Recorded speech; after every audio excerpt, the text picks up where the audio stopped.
Roll call, please. Committeeman DeBattista. Committeeman Martinez. Here. Committeeman Oliver. Here. Deputy Mayor Roberts. Here. Mayor Rabbit. Here. All right. A pledge of allegiance and a moment of silence. I would like to dedicate this moment of silence to the kids and the teachers that lost their lives in Texas. So that's dedicated to them. I pledge allegiance to the flag of the United States of America and to the republic for which it stands, one nation, under God, indivisible, with liberty and justice for all.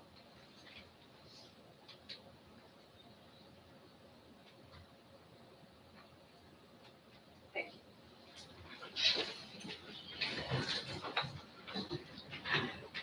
All right. Announcement of compliance with the Center of Byron Fair Open Public Meetings Act. Published in the Courier Post in a retrospect on January 14, 2022. And consideration of all and possible actions on any request for electronic participation in this meeting. Motion to accept. Make a motion. Second. All in favor? Aye. Any nays? All right, and this meeting is being streamed live on YouTube. Approval of the minutes? Regular meeting of May 19th, 2022, and the closed session of May 19th, 2022. Right, can I have a motion to accept? So move. Second. All in favor, say aye. Aye. Aye. Any nays? All right. Bid openings. We had one bid opening on May 25th, which we had 2 RFPs we received for the Country Club Catering. Okay, and can we have a motion to acknowledge the bid? I make a motion to acknowledge the bid. Second.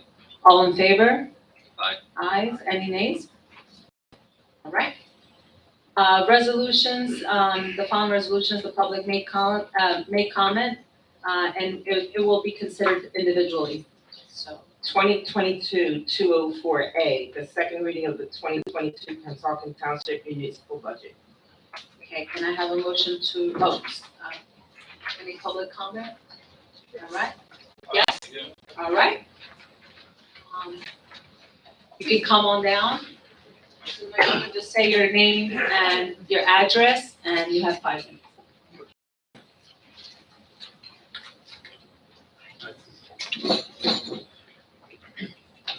Sure, people. Let me just get my remarks out. Take your time.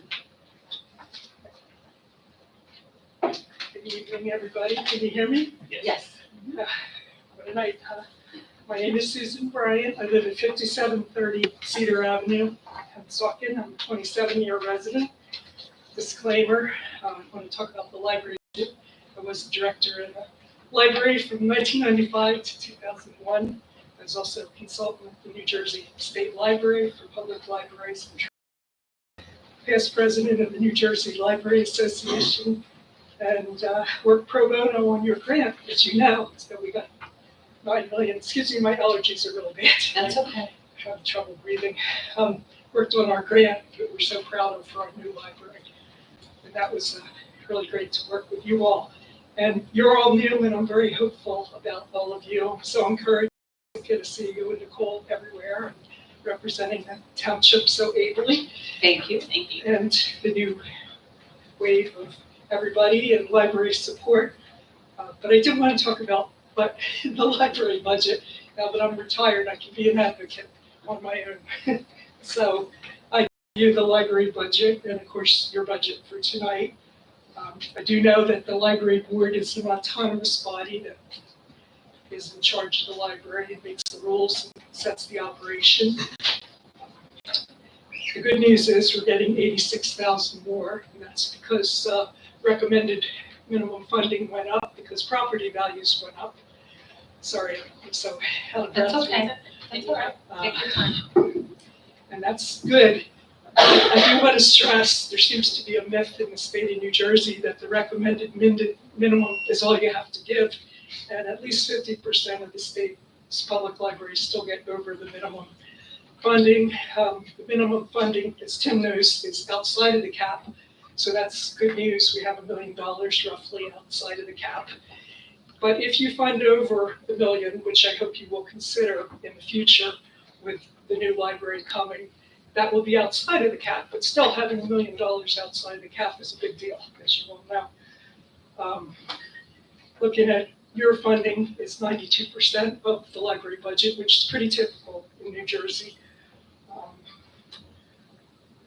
In the past, at least when I was director and years afterward, the library did receive above the minimum funding. When I was the director, the funding my first year was $667,000, and now it's $90,000. It's really not that much of an increase in 25 years. I don't see my point in the scheme of things. The new library building will be 37,000 square feet on 3 levels versus 21,000 on 1 level now, and that is going to require more staff. This library has been understaffed for the 25 years that I know of it. We have good people, we have good library board, good director, good paraprofessionals, but it's really understaffed for the amount of business that the library does. And it's not uncommon, but I'm just hoping that you'll consider this in the coming years, because staffing a building that's 18,000 square foot bigger, although you can have security cameras and all that, you can't leave large chunks of the building unattended. I was glad to see that the library is in their projected budget. They're moving up to $15 an hour for part-time people in keeping up and trying to raise their salaries, reviewing your salary ordinance. I've always reviewed that, and the township employees do quite well. I would really like to see the library achieve parity with township employees, because they have to have a master's degree to be a librarian, and it's a sophisticated operation. You have even all the paraprofessionals running computers, lots of changes, dealing with difficult people. And it takes about 3 months to train a circulation assistant. And if you have somebody run off because they're going to make $1 an hour more somewhere else, it's just not good to have that curve of constant turnover. Continuity is very important with a public library. And my pet peeve is the book budget. The book budget should be about 15% of the library's operating budget. When I was the director, it was about 10%. It was over 100,000. When I say books, I mean print books, audios, CDs. We did not have ebooks. Ebooks is a whole new area of expense that is very expensive for libraries to maintain. Now, as near as I can tell from looking over the library's projected budget, we're spending about $55,000 on all of our collections, which is about 5%, not 15%, not 10%. We're really not doing a lot of good for our people in town with books, because the school libraries, I know they've made improvements, but their libraries are not always staffed by librarians. They rely on the public library. And not buying books, spending less than $2 per capita on the 35,000 people that live in this town, we've got to do better. And that's the first area that libraries cut when they don't have enough money, staff for books. Well, we're really not doing too well with our book budget. And little kids need to learn how to read, as you know, and not on the internet. So since the schools can't always provide school libraries, they come here. We need qualified people. And, Yeah, 1 more minute, Susan, okay. just. I know. So I commend you for your support of the library, and I hope that you can really consider in the future, because you're going to need to. It's just really important. It's as important as every other aspect of the town. And with the new programming centers that are, this is all kinds of community programming. We are going to need the staff, qualified staff that doesn't run out the door because they can get 50 cents more somewhere else.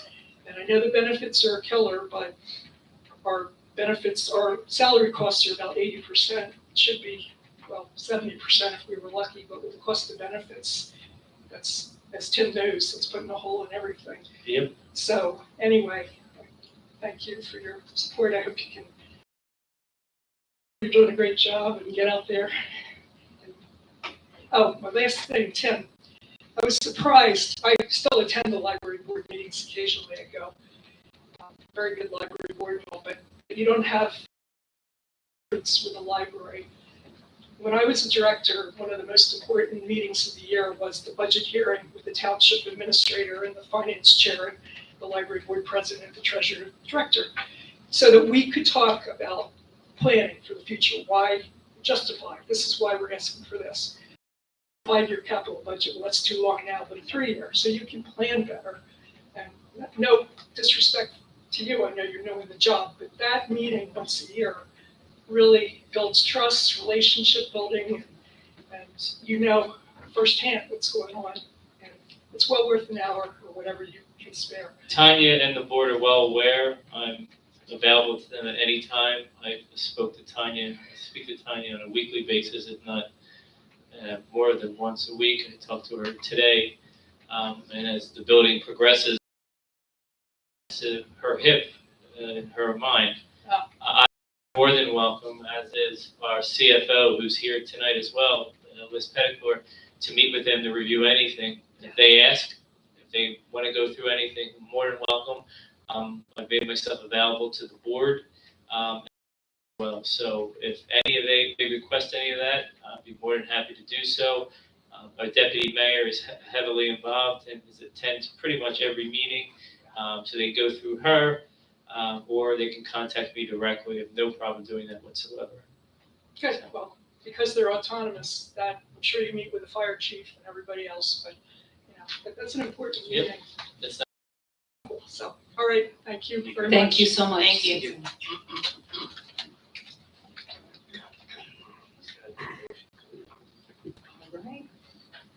All right. Seeing no one else, can I have a motion to adopt? So move. Second.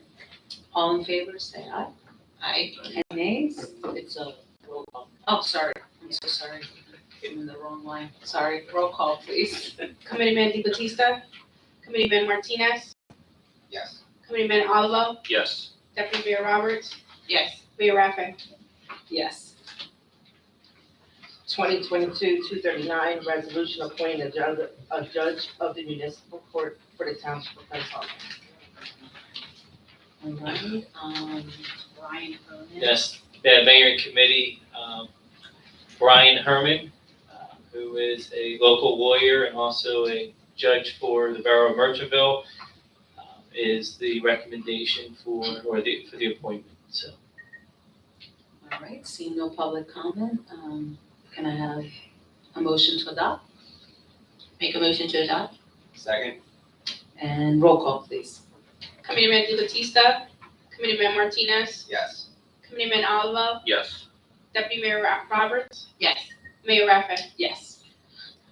2022-240, resolution of the town of Pennsauken Township in the county of Camden, New Jersey, appointing the designated criteria architect to serve on the technical review committee in accordance with Design Build Construction Services Procurement Act NJSA 40A, 11-53 through 40A, 11-60, inter alia, to develop performance criteria and a scope of work statement for the design build contract of a community center. Okay. Seeing no public comment, can I have a motion to adopt? Make a motion? Second. Roll call, please. Committeeman DeBattista, Committeeman Martinez, Yes. Committeeman Olivo, Yes. Deputy Mayor Roberts, Yes. Mayor Raffin. Yes. 2022-241, resolution award of catering lease for food and beverage at the Pennsauken Country Club.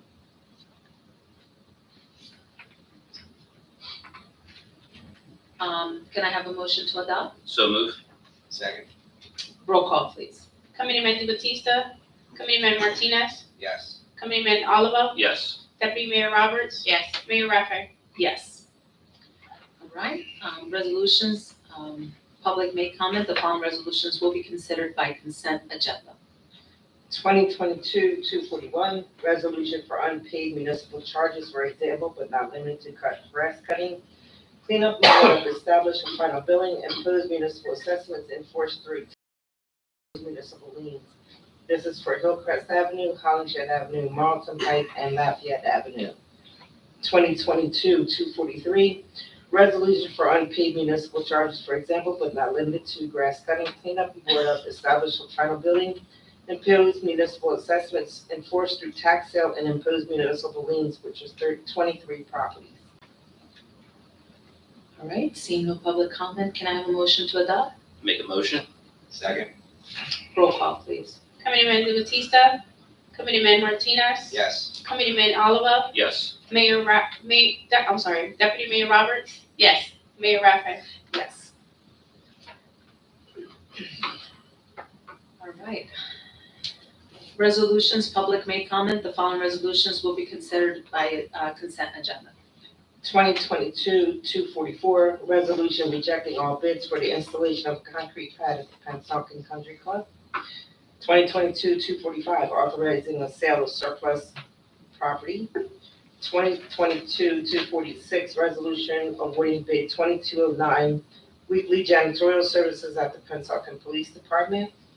2022-247, resolution awarding bid 2210, weekly janitorial services at the Pennsauken Police Department Substation. 2022-248, Township Committee of the Township of Pennsauken, County of Kansas, State of New Jersey awards a Sourcewell contract to Rourke's Farm Supply to purchase a new four-wheel drive tractor. 2022-249, resolution authorizing a window contract for the repair of lights at Walt Nagorski Sports Complex, Able Electrical Contracting LLC. 2022-250, award of contract for professional services, technical assistance with the new municipal complex. 2022-251, resolution award of emergency medical billing services contract for a fire department. Okay, thank you. Can I have, no public comment, can I have a motion to adopt? Make a motion to adopt. Second. Roll call, please. Committeeman Batista, Committeeman Martinez, Yes. Committeeman Oliver, Yes, but abstaining to 2022-246 and 2022-247. Deputy Mayor Roberts, Yes. Mayor Raffin. Yes. So item of discussion. We, okay, we have an update on cannabis regulations. Yeah, I wanted to speak to everyone on the status. As you recall, we were under pressure from the state. They gave municipalities until September of last year to decide which of the 6 recreational cannabis licenses would be allowed within the town. So we passed that ordinance. But since we were in a rush, we needed to still pass some other things with respect to recreational cannabis, and that would be like the time, place, and manner restrictions. So we now have an ordinance that we've been working on. We've had a subcommittee that's been working on this for months now, and that ordinance does 3 things. The first thing is we are now going to regulate medical cannabis. We've been getting a lot of phone calls about medical cannabis. We've never had a medical cannabis ordinance on the books. So, ordinance, or if someone wants to come in, we've got a procedure in place for that. The second thing this ordinance does is that there's time, place, and manner restrictions, hours of operation, what signs can look like, things like that, security plans, all those types of things are in our ordinance. And the third thing that this ordinance does is provides for a local license. So here's what will happen. If you are interested in opening a cannabis establishment in Pennsauken, you will need to complete a local license. And fill that out. It's pretty detailed. And when you fill out that local license, a subcommittee of the Township Committee will review that license and make a determination as to whether they've met the various criteria in the ordinance. So that means basically at least two of you will be on that subcommittee, the Township Administrator. So you'll review it and make a determination as to whether or not a conditional permit will be issued. And the condition is that they can't come to Pennsauken until the state signs off on it. So the conditional permit is conditioned on getting the state license. If the applicant never gets the state license, you know, the conditional permit will eventually go away and they can't operate. If the applicant manages to get the conditional permit and the state permit, then the local license is converted, or the conditional license is converted into a local license, and then they can begin to operate. So anyway, the procedures will now be in place once we have that in place. I want to talk to you about, I want to highlight a few other things in this ordinance, in addition to what I just said. We're only going to allow 2 medical cannabis facilities in town. The medical cannabis is going to be in the same zones as the recreational, C1, LI, and HI, that's it.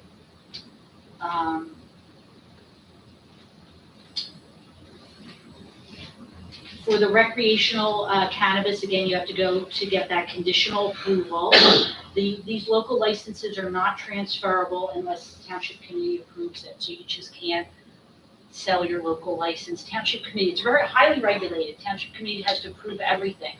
It's only good for a year. The township, you have to up the license after a year, pay the fee again. If you're not in compliance with the ordinance, then you can't get the license you can deny the request to renew the license. So you're gonna have a lot of control over these licenses.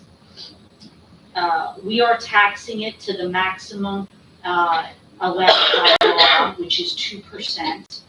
And we're taxing the medical and the recreational. And the ordinance has procedures in place for taxation. We worked with the CFO, who's here on that, and Frank Pirulli. They were pretty instrumental in going through that taxation process. And they're fine with how the ordinance is written with respect to taxation. We tried to streamline the process a little bit, but again, we're taxing as much as we can. We also added some additional constraints on opening up a cannabis facility. We felt that we want to keep it 500 feet from any public recreational facility. The food statute wasn't clear, so we cleaned that up. We also are keeping it within 1,000 feet of drug or alcohol treatment facility. We've added that. We've given odor control provisions that must be complied with to operate. And for schools, how far from schools? Yeah, Clarify that. we have to have them, With well, 1,000 yeah, feet. we already had the schools in place in the ordinance, so I don't think we changed that but they cannot be near schools and recreational facilities was the other, or recreational facilities and residential uses. We're keeping it away from residential uses, but we've added in the ordinance, if it's a mixed use of residential and something else, it still can't be part of it. We've also clarified in our ordinance now, we have some redevelopment zones in the township. Unless the redevelopment plan specifically allows for cannabis, it's not allowed in a redevelopment zone. So the redevelopment plan would have to call out that, and the redevelopment plan's in place now, none of them allow for cannabis. Fees. That was challenging to figure out these annual licensing fees because we're really in uncharted territory here. This is new, recreational cannabis to New Jersey. So we had to figure out, how much we could charge in a fee, and it can't be, arbitrary, capricious.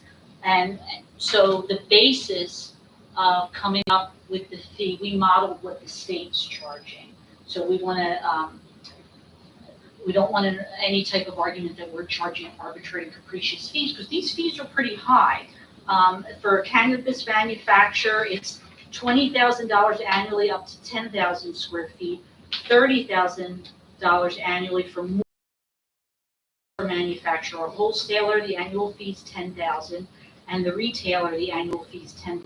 But we modeled the state. So I think if we're modeling the state, that's our argument. We're not being arbitrary, capricious, and unreasonable. We're doing what the state's doing when we impose our local licensing fee in Pennsauken. We've got late fees. If you don't pay your fees on time, there's late fees. We talk about a licensing renewal, hours of operation. I can go over that a little bit. A retailer, 9 a.m. to 10 p.m. Daily. Manufacturer and wholesaler are not really restricted. Cannabis medical dispensary, 9 a.m. to 10 p.m. Those are hours of operation. I think what's going to happen with these, we're putting so many restrictions in them that they're going to need to get zoning board approval to deviate from some of the requirements in the ordinance, and the zoning board will need to hear probably a lot of these applications, zoning board, planning board, and that's pretty much it. Can I answer any questions? Let me talk about one more thing before we go over, I field questions. This has to go, since this is part of your land use regulations, this has to go to the planning board for, we have to refer this to the planning board for master plan consistency review. So we're looking at introducing it, if you're okay with everything, at the next meeting. Then we'll refer it to the planning board. Hopefully, it'll make the meeting end of June, early July, and then in the July meeting, we would have public hearing, second reading. So this, if you're okay with it, that would be the schedule. We can have this in place sometime in July. All I can say, we're getting a lot of phone calls. Larry, Pam, everybody's fielding phone calls on this. So this will be good to have this procedure in place. And the application, having that in place too, you'll be approving that at probably when we do the second reading and public, in July. So anything specific you want to go over? So Linda, Happy to.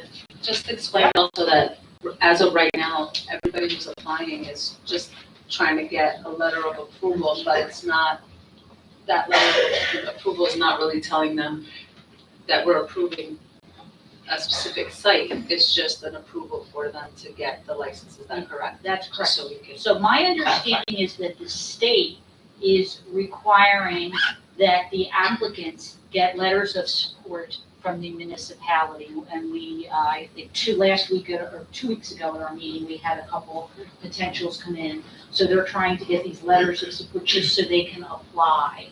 So, and we'll still get those in. I guess that's part of the state application process. But to my knowledge, you've only given out a couple letters of support. To my knowledge, none of those applicants have yet received state approval. They're waiting to hear, as far as we know. So, but we'll have this in place, hopefully, by the time the state, gets back to them, whether or not they've been granted the application. The state's been very slow in getting it, but they've started releasing the recreational cannabis licenses in some towns, and here in South Jersey, so it's happening, it's slow. I have no questions, but committee, does anybody have a question? Nicole? No, good? No. Okay. Nope. No? Just a committee, just a reminder, Linda sent out the packet, a memo, as well as the entire ordinance for review earlier, or I guess last week. So just make sure, if you haven't done so, read through that, because it'll be on the next meeting, so. Yeah, so if you have any questions, just let us know. Thank you, Linda. And next is economic development, Larry Cardwell. Good evening, everyone. Good evening. It was serendipitous that Ms. Galalla's, I guess, presentation, because we have someone tonight who actually approached me back in March and we've been hovering around back and forth. The gentleman, one of the partners is from Pennsauken, the other one's from Camden, and they're local, and they want to do a micro retail business, which I don't think we totally address that. I know we have some things to do on that as well, but they want to do a micro, which would be limited to 2,500 square feet and up to 10 employees. But so anyway, Lamar Boone is one of the gentlemen that he's from Pennsauken, and we'd like to make his presentation.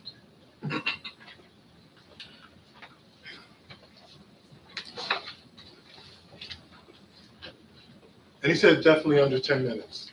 I'll be as brief as possible, I promise. Hello, gentlemen. Just state your name and your address. Okay, my name is Lamar Boone. You can adjust the mic. Yeah. I know. Little tall. I have this all the time.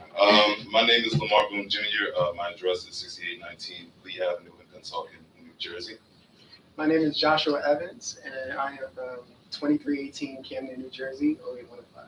And we are the co-owners of Cuzzies, a Class 5 retail cannabis micro business looking to plant our roots in Pennsauken Township.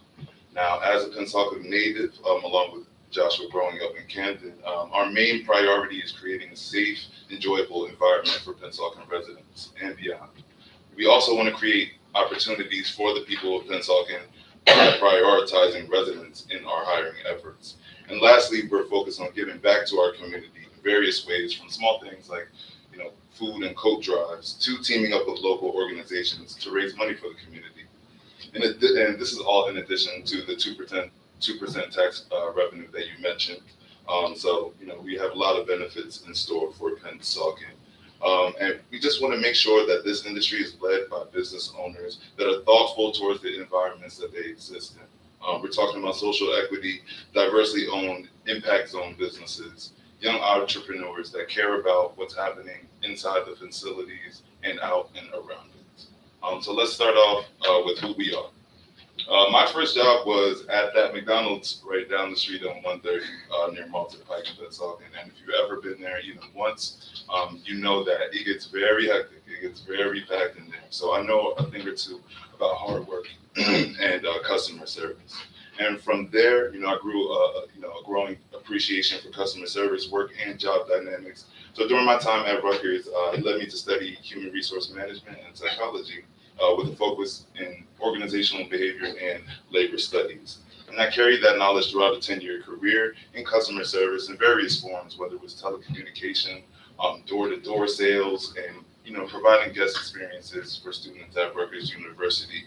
Along the way, I picked up a bunch of skills, whether it be 5+ years of supervisory experience, the ability to establish job frameworks, and training and development and evaluation programs. I added all of these things to my repertoire along the way. I'm the COO of Cuzzies, and we'll be working mostly on the day-to-day, the people aspect, basically, of the job. I want to make sure that there's not only a great experience for the customers, but the employees as well. Good evening, everybody. Closer to the mic. Good evening, everyone. My name is Joshua Evans. I am the CEO of Cuzzies. I am an alumni of Rutgers University, so I have a double major in marketing plus business management. I have 10+ years in terms of retail experience, specifically within the furniture industry as well as the retail clothing industry. And I also have 2 years worth of data entry at the prestigious Cornell Institute, Medical Institute in Camden, New Jersey. So where are we in the process right now? Our social equity priority application has been submitted March 15th this year at 9:01 a.m. The application opened, and we're expecting correspondence with the CRC on the status of our approval by June 23rd, which the CRC granted a 90-day window from the date of application, so June 23rd is about 90 days. We've done the paperwork. We've become incorporated and registered as a diversely owned business. And we're making sure that we have a suite of cannabis professionals to guide us along the way, whether it be COVA POS systems, Valley and Abaca Bank, who specialize in cannabis businesses. Think Canada Advisors for our full license conversion process, or Sapphire Risk Advisory Group for our security protocol, We thought of it all. We've even talked to CPAs and lawyers to make sure that we are, regulatory compliant. We definitely want to be compliant every single step of the way. And we also we're lining up debt and equity investors that have previously also invested in cannabis businesses. So basically everybody involved will be, a cannabis professional and have had experience in this industry. And we've created a hiring plan that we plan to execute as soon as we secure a retail location. So in terms of current issues that we're having, it looks like we're having a hard time finding limited spaces within the particular area. So it's kind of hard for retailers to find potential spots that will work within the community. And another issue is that we're waiting for the Regulatory Commission, Cannabis Council, to give a startup a date in terms of when we'll be able to work with cultivators as well as wholesalers. That way we could be able to have an opening date. Now let's look at the market today. Recently released stats on their first month recreational sales, and the revenue totaled up to $24 million thus far, with analysts predicting that it will go up to 1.9 to 2.1 billion by 2025. Now, respectfully, I know that we are all aware of what's been going on, around the country with cannabis. It is a booming market, and we believe that the high demand and the unique location of Pennsauken, Cuzzies will be able to service for those that don't want to drive so far for overpriced products. Now let's get into some of our short-term projections. Whereas $3 million in revenue first year is average for dispensaries, we project about $5 million in the worst-case scenario and $15 million at best first year. These numbers are based upon wholesale price targets and our supply chain plans. We project to bring between $100,000 and $300,000 in tax revenue the first year, with a 20% increase each year thereafter. We'll hire 9 full-time employees with a priority, our hiring priority coming from Pennsauken, to start at a rate of $22 an hour. And we will have 1 salaried employee who will also be a cannabis professional, like I said, to guide us along the way. And we'd like to make $250,000 at minimum in upgrades to the site that we are located in. So in terms of our goals here today, we basically have 3 objectives. So one is to kind of introduce ourselves as Cuzzies. So we're retail cannabis business. So we want to introduce ourselves to the council, kind of give like a face to the business. Our next issue is we would like to ask for an update in terms of the Pennsauken application process and the development. And lastly, we have an interest in the rezoning, qualifications that would kind of explore the feasibility of rezoning limited to targeted areas and present areas, as well as retail spaces that would kind of make it more identified. Now let's talk security, because we understand that is the most important in these endeavors. So we want to be in continuous cooperation with Pennsauken Police in our safety and security process. On top of the required standards, such as 24-hour surveillance, having armed guards, and as you mentioned before, limited hours. We also want to promote safety through education. We want the people of Pennsauken to understand what's going on, to have more knowledge about cannabis businesses, and we want to provide information on when we are opening and the hours that we will be operating as well. We just want to be good neighbors in general to the Pennsauken community. So we'd like to take we definitely like to take input on all of these things, especially from the committee in terms of security and just trying not to disturb the traffic flow of the town.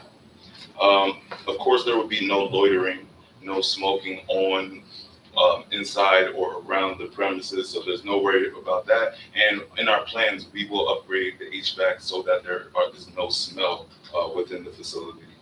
We're willing to create an expanded parking lot if needed to address traffic concerns, but we will be favoring delivery services to limit lines and exposure. We want this to be safe as possible. And like I said, we are definitely open to suggestions from the people of Pennsauken and the committee. So at the end of the day, Cuzzies plans to be a homegrown, safe, and harmonious addition to Pennsauken Township. It is in our vision to employ the residents of this town and give back to the same community that we love and cherish so much. We thank the committee once again for your time and consideration for hearing us out. We do have a video of a walkthrough, but for the sake of time, I know 10 minutes. I'll send it to Mr. Carr for viewing, and we will now take questions. Okay. Location, I'm sorry. So we don't have an established location Okay. yet. We've been looking for. All right, so you're just, well, first, I would like to thank you both for being here, and we always encourage entrepreneurs, especially when they're Pennsauken, residents, and so young, so good job. My second question, well, a question for you guys is, when you guys were talking to these special people that know about cannabis, what were some of the pros and cons that they told you that they faced? Pros and cons of Opening, yes, absolutely. Well, of course, the demand is there, so the money, of course, is a benefit, and we definitely want to lower, the scourge of crime due to drugs. There's been a war on drugs for years now, and we believe that creating these legal dispensaries, a place where people can safely come and purchase this product, is definitely a great benefit. And of course, I'm sure everybody has heard about, some of the detriments, security issues, and fears. But we will say that dispensaries are very, very safe. There's definitely a lot of security measures that people have to go through, and the state is holding us at strict standards. So we definitely are making sure we go to all lengths to remain compliant. And the reason why we have decided to be really strict on where or the zoning part, it's because we want to keep the residents safe. We want to keep the kids pretty much separated from it. And we know it's coming, but we just want to make sure that we keep it limited. So with that, Linda, I think he had a question.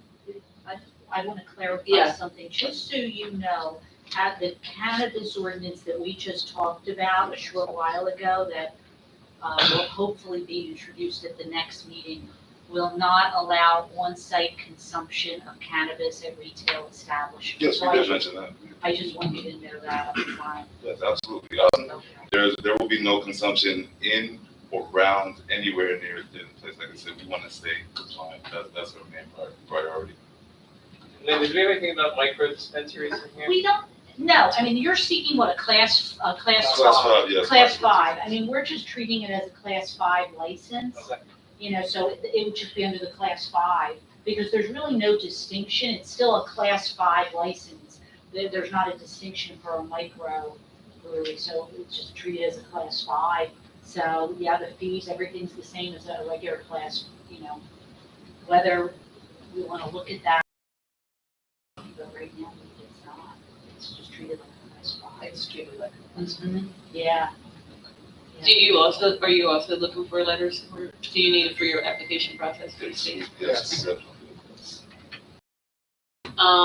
And my next question is, when you say redirect, where or what zones were you guys looking at that it was very hard for you to find the right? Really, we just wanted a small extension of the existing zone. I'm talking about the L1 zone up near Westfield Avenue, at the intersection of like Westfield and Bethel Road. Okay. We took a look at the map, and it seemed like the zoning, like the L light industrial zone, didn't reach all the way towards the corner, like of Bethel and Westfield. And one of the properties that we were looking at is right at that corner. And we just wanted to see if that could be extended. I believe it's still compliant with all of the other details of the ordinance. And if it's not compliant, you would have to go to zoning, or Right. to get, some type of use. It's a conditional use, so you would need a conditional use variance. Because there is a soccer complex right out, Yeah. so it's basically on recreation And your recreational, usage as well. Recreational facilities, is it publicly owned? 500 feet, yeah. All right. Public park, playground, or publicly owned recreational facility, or 500, so I don't think Well, Larry can help you guys as well. Yeah. So Larry can Yeah, help. he can direct you to where, do you have any questions? No, I don't have any questions. Actually, I do. I have two Yeah. questions. Security, you said there would be a guard there 24/7 or camera or? 24/7 hours surveillance is what is necessary for the CRC. But every hour that we are open, we will have an armed guard present. Okay.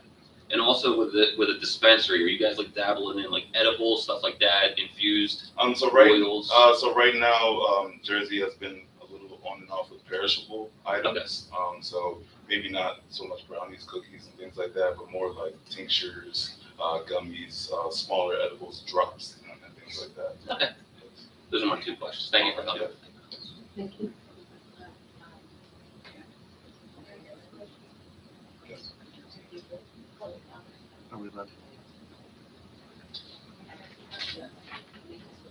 When we get to public, So if the public, so if the public, if public has a comment, then we'll wait for the public comment section. So if they have a question for you, they will ask. But, one question. yeah, So guys, so the 23rd, you're gonna find out whether you got something from the state, is that what you're saying? Yes, we'll receive correspondence. At the very least, there's a cure letter or approval letter. So a cure letter states that we might need to send in some additional documents for further review, or we'll just get our approval letter. Either way, we believe that on the 23rd, we will get the notice of either one of those things. and you need the letter of support right now, No, that's. or when you get the, okay. That is for, the conversion to the full annual license, within 5 months after getting the condition. Okay. Yes. But I mean, we would love it now. You guys took a shot, okay. All right, well, thank you so much, gentlemen. And, just stick around just in case that there's anybody in the public that wants to ask you guys a question, okay? Thank you very much. And Larry's here for at your disposal, Yeah. if you have any questions. All right, reach out to him. Thank you Okay. so much. Thank you, guys. Thank you. Thank you, guys.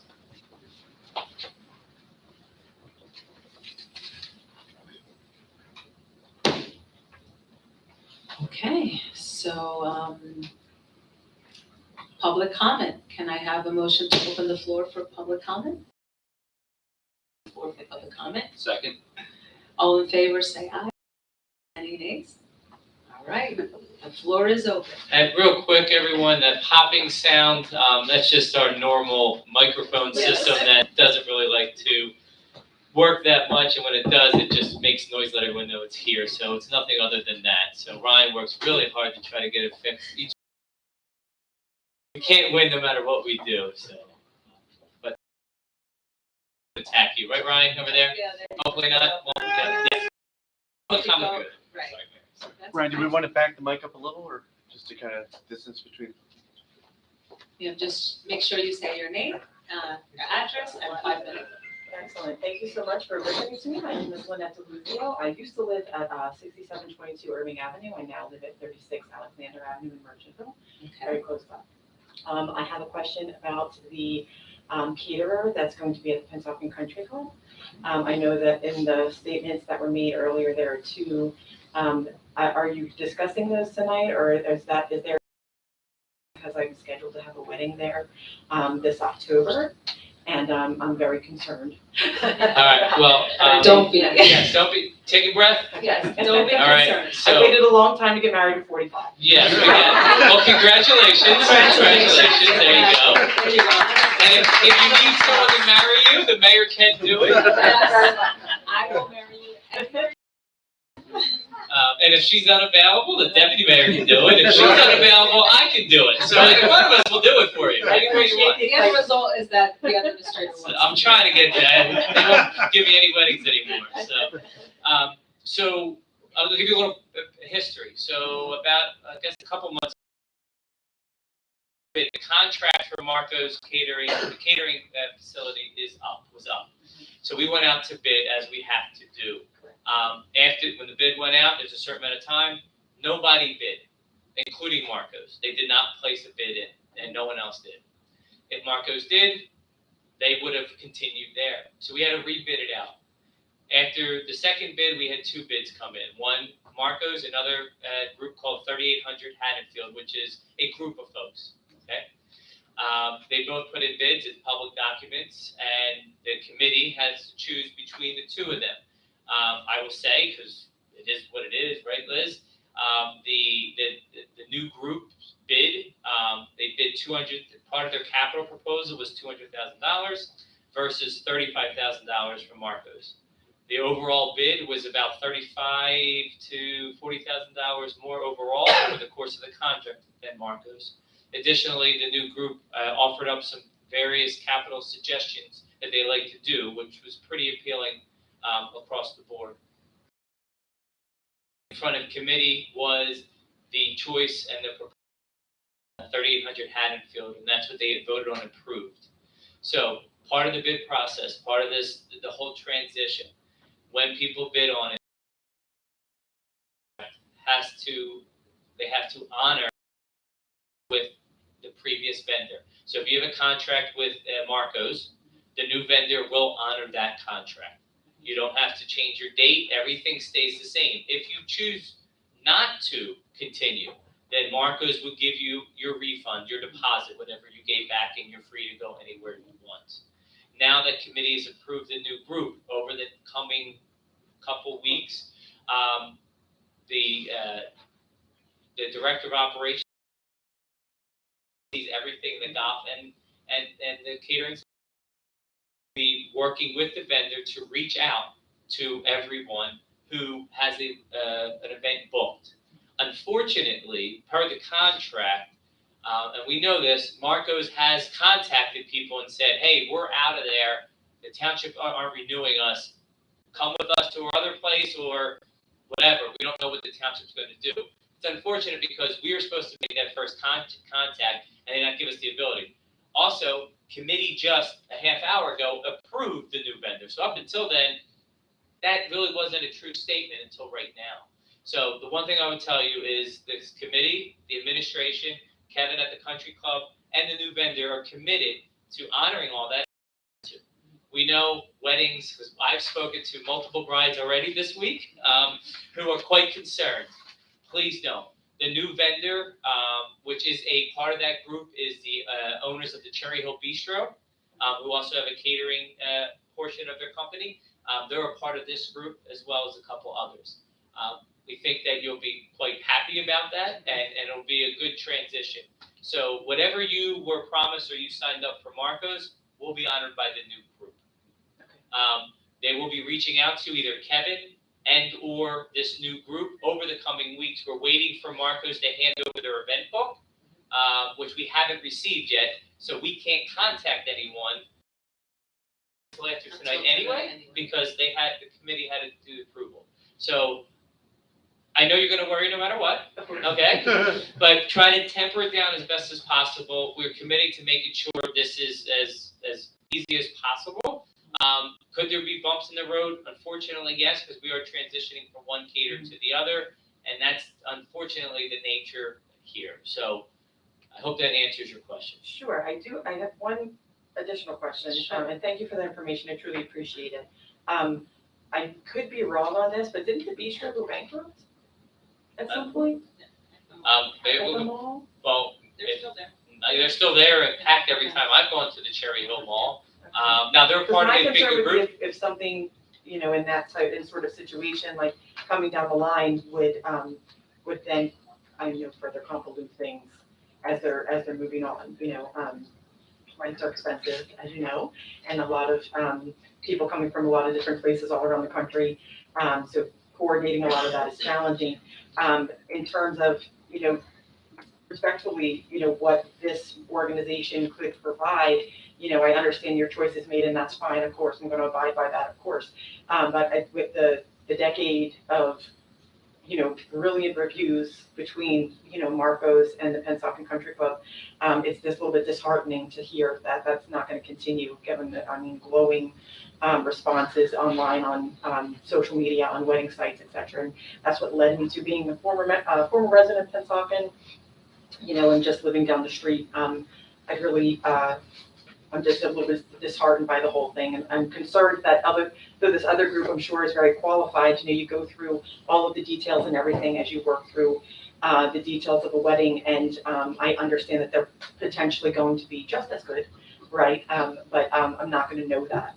Sure. And that's unfortunate, given the amount of time and effort and money that goes into a venue or a venture like this.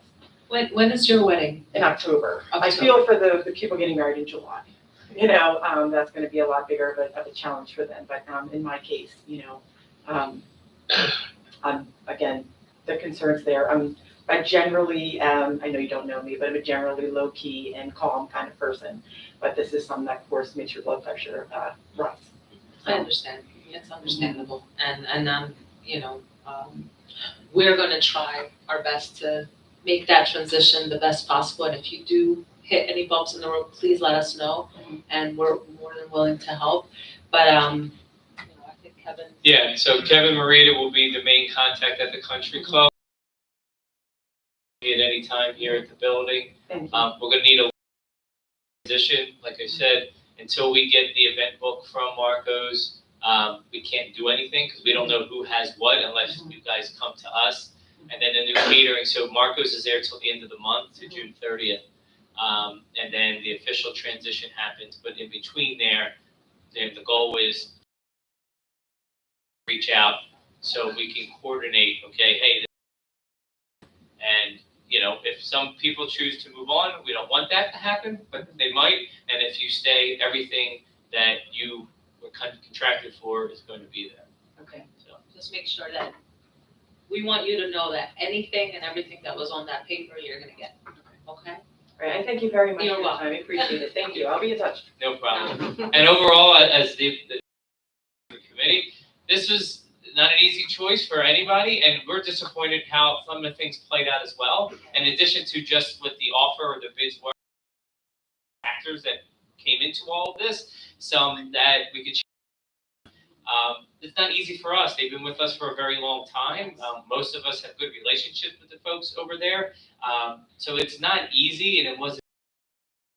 However, they had an opportunity, and two of them actually, and it needs to be a mutual commitment there, and unfortunately, we are where we are. But by come October, you won't have nothing to worry about, so having a good time. Yes. All right. Those pictures and. There you go. Yes. Thank you very much. You're welcome. Thank you for being here. Okay, and we have. All right. I'm gonna lower this. Thank you. Or if you want to raise me up, I don't care. A lot of you know who I am. I've lived in Pennsauken all my life. I'm second graduating class out of Pennsauken High. As Nicole just mentioned, she might come out to one of my luncheons. I do at Marco's, the third Wednesday of the month, Pennsauken High School alumni luncheon. Could we have your name and Yeah, address? just the name and address. Norma Camus, 2337 Finlaw Avenue, Pennsauken. One just- Finlaw. Finlaw Avenue. Oh, Finland, okay. One real quick question on Marco's, and then I want to come to the real purpose of why I'm here tonight. We go to Marco's the third Wednesday of the month. Will they still honor that we will have our luncheons there every month? The new people? Do you have an ongoing contract with them, or We something have no just? contract, I just call, and every month they know. Wednesday of the month, we're there. I can't imagine the new vendor not wanting to take any and all business and build a relationship with you all as Marco's did. I cannot imagine. One of the owners is a former Pennsauken resident, Pennsauken High School graduate, and part of this group. So I can't imagine any and all business. So I don't think you have to worry about that. The real reason I'm here, I live in Meadowbrook, in the section off of Union Avenue. My backyard is 7,300 at the industrial park. For at least 6 years now, probably. I've met with 2 mayors. I've met with all the police departments. Everybody knows who I am. Everybody in the township. I walk in the building, they go, "Oh, house building number 18." I think that's the number on it. We do not get sleep. We are deprived of sleep. We are deprived of quietness. this has been going on? The answers I'm getting are, well, it's an industrial park, the regulations are different. Well, that's not good enough. They constantly have been been brought to court, they've constantly been fined. The last time I talked to Gary Bergen, he was retired now, I said, what's happening? He says, well, they never show up for court. I have been at a court hearing, and they got fined $250. They fix high volume race cars. What's the address again? It's 7300 North, Route 130. Every policeman in this township has been unbelievable. They know the place because when you're getting woken up at 2:30 in the morning or whatever time, sometimes I don't always call, but when I do call, the police are out there immediately. There's records galore. If you look into the back papers of Gary Bergen, you'll see what's going on. We're getting nowhere. It's never been fixed. We have no rights. People will have people over. They can't even talk in their backyard. And then the loud, filthy music that comes across is not very good for our children to be hearing, or us either. I'm not getting anywhere. That's why I'm here tonight. It's been at least 6 years or more. I've been through 2 mayors. I've been through the police department. I've talked to everybody. Everybody knows what's going on, but nothing ever gets done. So, ma'am, since this is the first time I hear about this, can you just give us a little bit of a history on what is it? What kind of noise is this? Is this music versus they're fixing cars? They're fixing high-powered cars. I don't know if they're race cars. High-powered cars. So all you hear all night is boom, boom, boom, boom, boom. And sometimes you'll be sleeping, also you hear a bang, and you jump out of your noise is ridiculous. And it's what time to what time at night, you would It's all say? night long. All night long? No, there's no restriction on that. And that's what I've been told over and over again. And that's, Yes, it is. it's a business, Yeah. okay. It says 9 to 5. On the website, yeah. It says 9 to 5. What, excuse me? It says 9 to 5 on the website. No, On the no, website, no, it says no. 9 to 5, so, but it's No. not 9 to No. 5, this is all night, every day. No. They usually come in around 4 in the afternoon. Not always, but most of the time it's 4 o'clock. They go through the whole night. It's been nonstop for 6 years. Every time when I was working with Gary Bergen, he was magnificent, as soon as I called the police, I then emailed him every time so he could acquire the police reports every single time. Gary's not there now. I do not have a contact person to call when I call the police. Well, we have someone for you. So Shakir Ali, right here in the blue shirt, he's our Director of Regulatory Services. He oversees the building department. So we have a new code official, Bill Luneman, and I'll have Shaq touch base with you, get your information, and between him and Bill, we'll help look into all of this for you. Shaq and I know each other very All well. right. See, Shaq knows everyone, you know? Yes. No, he went to school with my children in Pennsauken. He's even educated them, and he's helped me over the years with my tax, what's a rebate? Homestead rebate. He's educated your children. Now I'm worried. Now, wait a minute. Hold on. Well, I hate to say braggingly, my son is vice president of a corporation, and my daughter's a psychotherapist. So I think he did a good job. Thank you for your time. You did an amazing job yourself, ma'am. Thank you so much, and we will get this resolved. Mr. Alley, what are the resolutions of approval for that business? Because the hours of operation should be on the resolution. Great. Scott?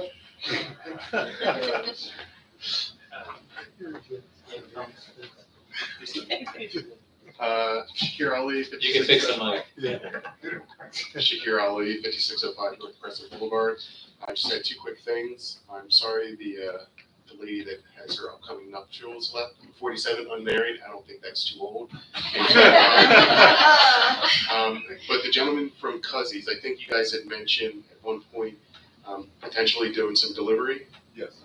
Would you address that with them, Linda? Well, we don't have the we don't the type of, are you seeking the actual delivery license? I think the class 6 license, that's not allowed in Pennsauken, the class 6. So to the extent operations under class 6 is specifically excluded.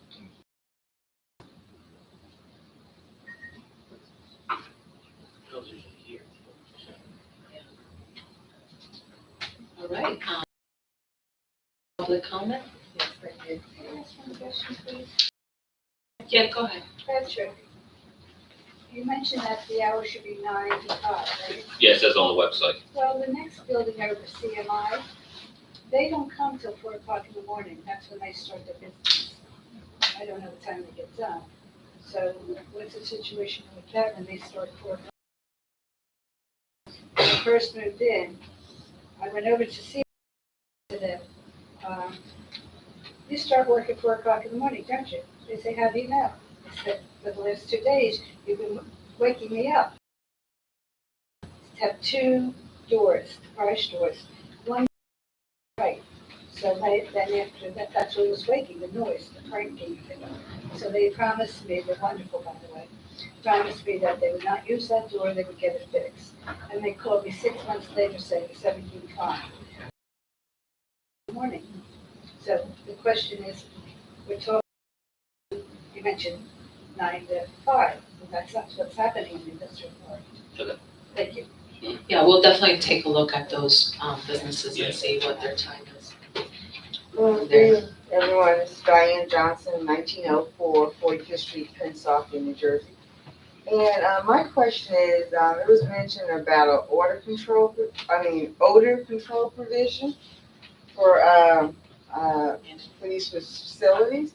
So what odor are we already talking about, and how do you control it?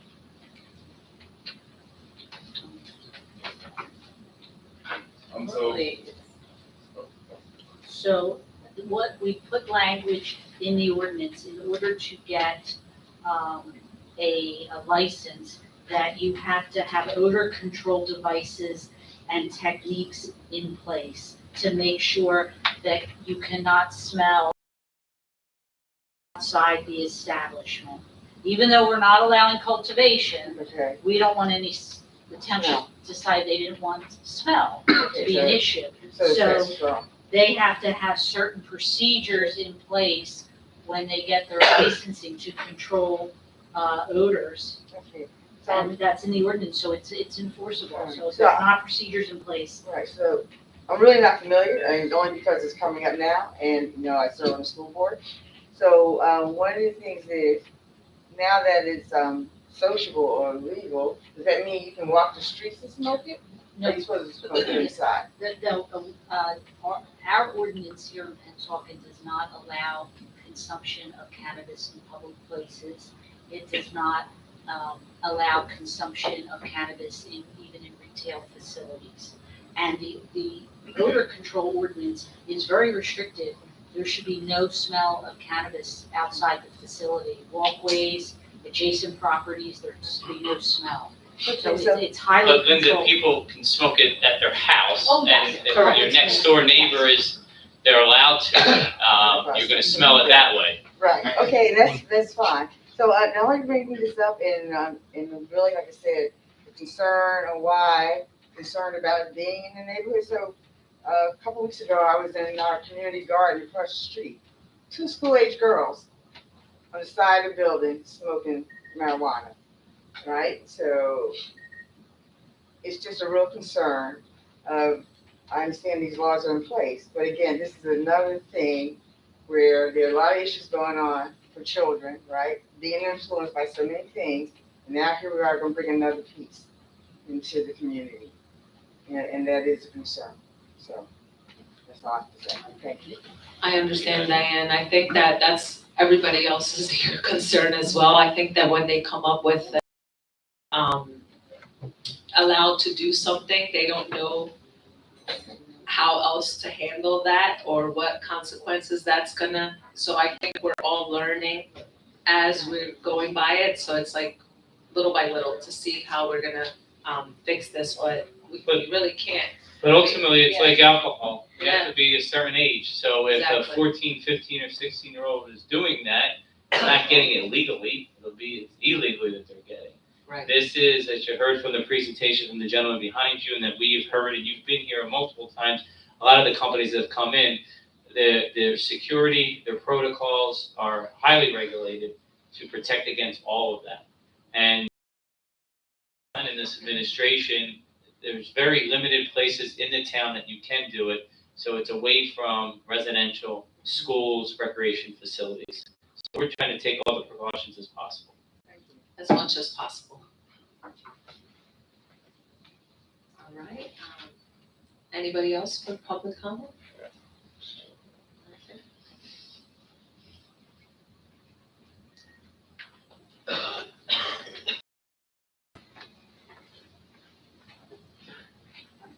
Okay. Susan Bryant, 5730 Cedar Avenue. This is after the fact, but resolution 2022-240. Is that just hiring your architect for the community center? And what's the name of the architect? Yeah. So 240, so we have the ability for a grant to, there's money there for a grant for us. Part of that, we have to fill out an application process and have a design to submit with that. So the architect is SSP. They're one of two of the bids that we received. So that's naming them as the designer so we can have something to submit and help us with the application to get the grant money. Okay, so it's grant related. Yes. And one other technicality, the minutes have not been posted online since January. I'm not sure that's correct. I'll take a look. Yeah, make sure it is. Yeah, because I mean, there's several places where I place the minutes. Okay. I mean, Check it out. and Yeah, let us know absolutely. right now. Yes, please. Make sure that it's been posted.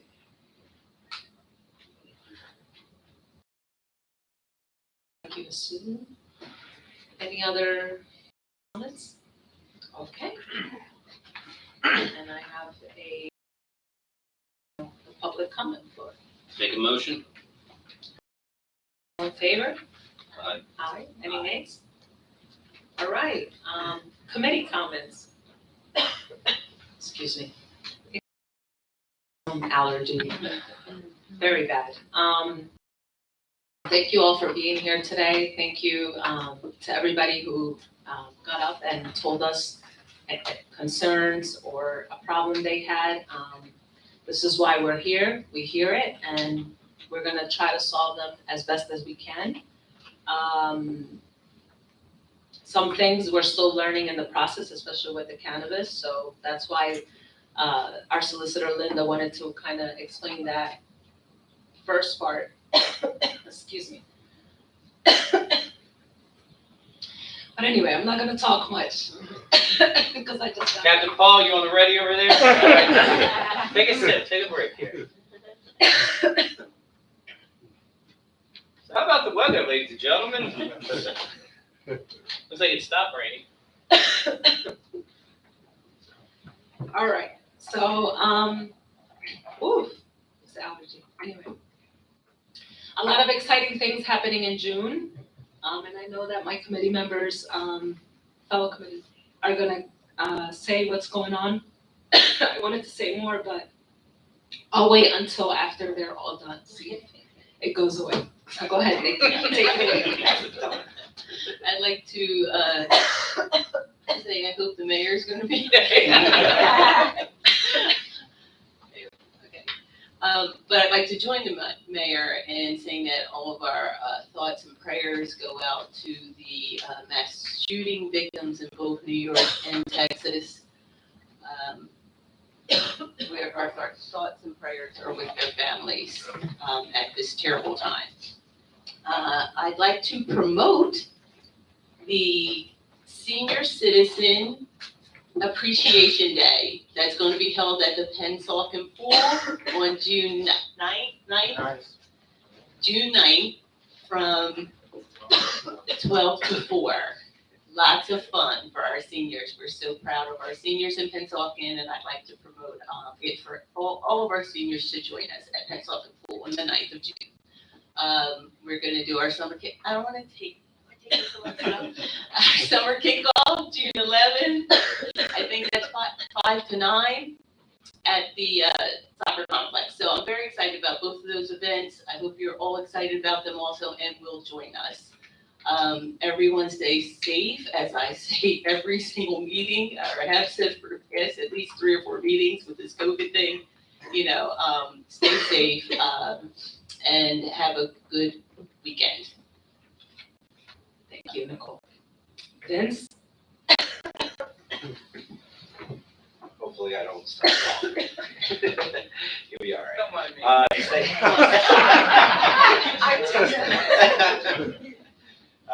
To tag along with the pool. Pool memberships are open right now.